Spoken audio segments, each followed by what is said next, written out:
Don't worry, I know why you clicked on this video, and it's because you're a stinky gamer. Or you're just here to call me stinky because you hate shot imped or something like that.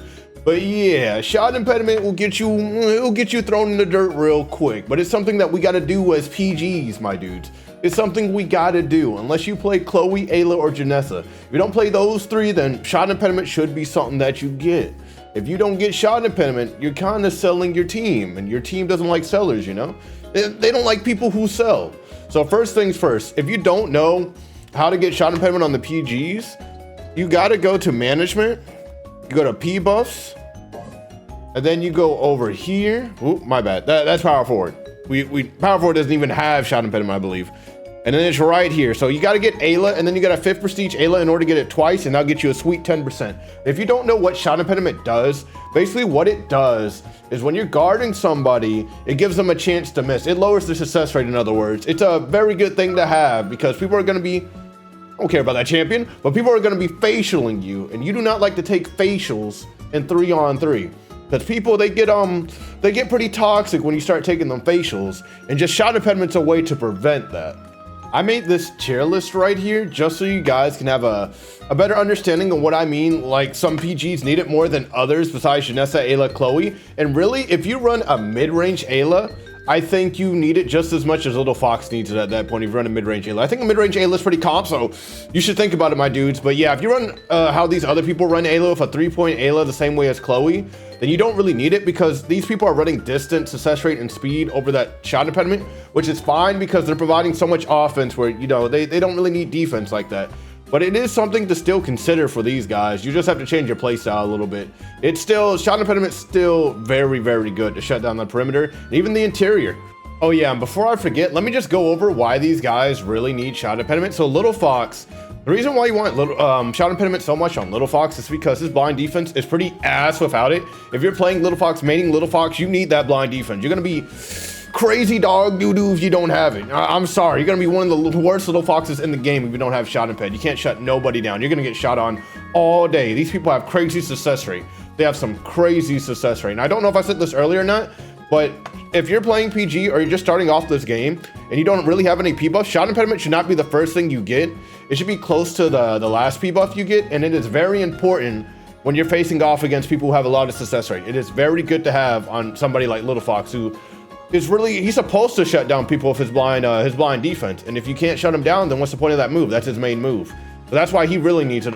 And then the next people would be Ginger, Cindy, Pedro, Helena, Professor, and Mika. Again, like these guys, they have no defense. So Little Fox has defense and you want to make the most out of it, while these guys right here have none. They have nothing to support the team with, really, when it comes to defending the shot anyways, defending a perimeter shot.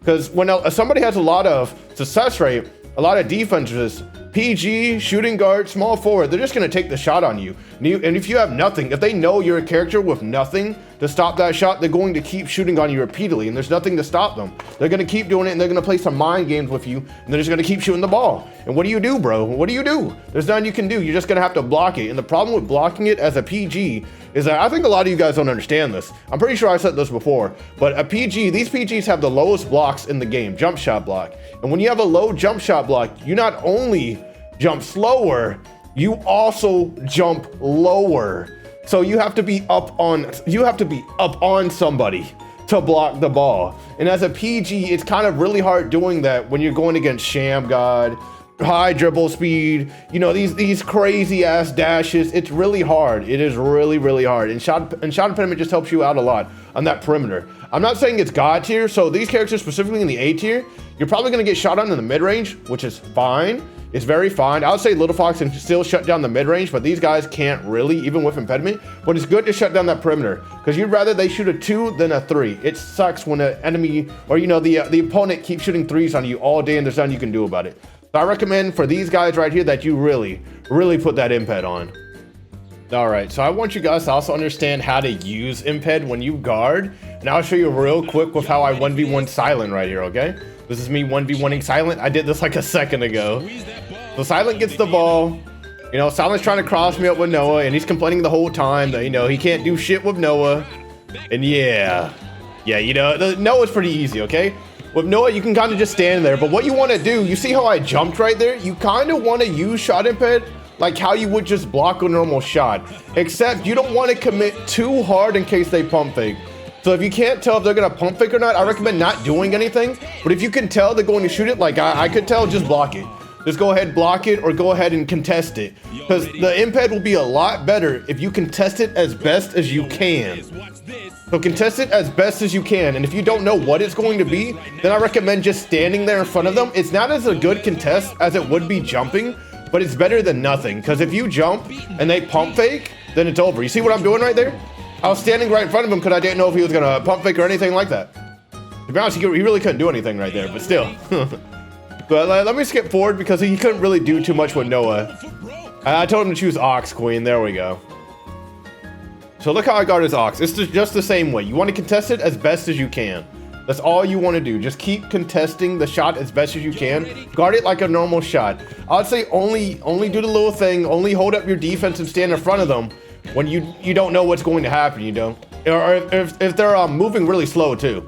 Don't know if they're gonna pump fake, do what, moving really slow, but if you can tell the shot's coming, you can tell it's coming, then just jump for it. Because that's the best type of contest you can do. Look at that. He's still gonna miss because I jumped. I jumped perfectly for the shot. I love imped on Ginger because there used to be a problem before. But when I didn't used to run imped on Ginger, every single time, even though people would, even though I would contest the shot perfectly, they would still make the shot because Ginger's pretty bad. Ginger's defense pretty bad. So imped it provides a lot. It provides a lot. You see that man Silence going 112 right now. Like imped's making him suffer. I'm not really scoring the ball either. I'm just giving him the ball back to show you guys how you should do it. Like see, I couldn't really jump to the side, so I kind of just waltzed up to him with my defense. Yep, right here. I'll be able to tell. Yep, I jumped for it. It's a good contest. See, it's fine. If you get the block or the contest, they're going to miss because of that imped.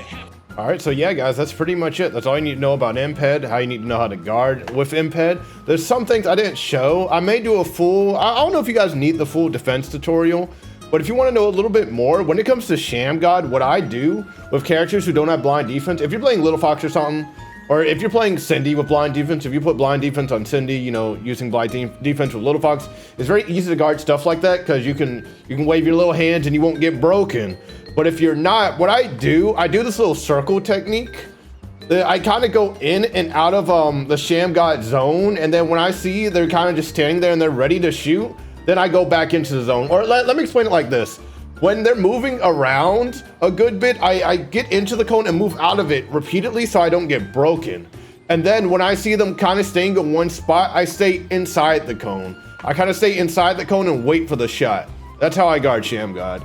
But other than that, everything else is pretty simple. You just got to get better, get, a little bit more speed, because when you're playing point guard, you should be faster than everybody else, unless it's another point guard. And I mean, the only other problem when it comes to point guards is Shammgod. That's the only thing you really got to worry about. So other than that, everything should be fine to guard at the perimeter. There's nothing way too confusing to guard at the perimeter. You may get hit with a screen.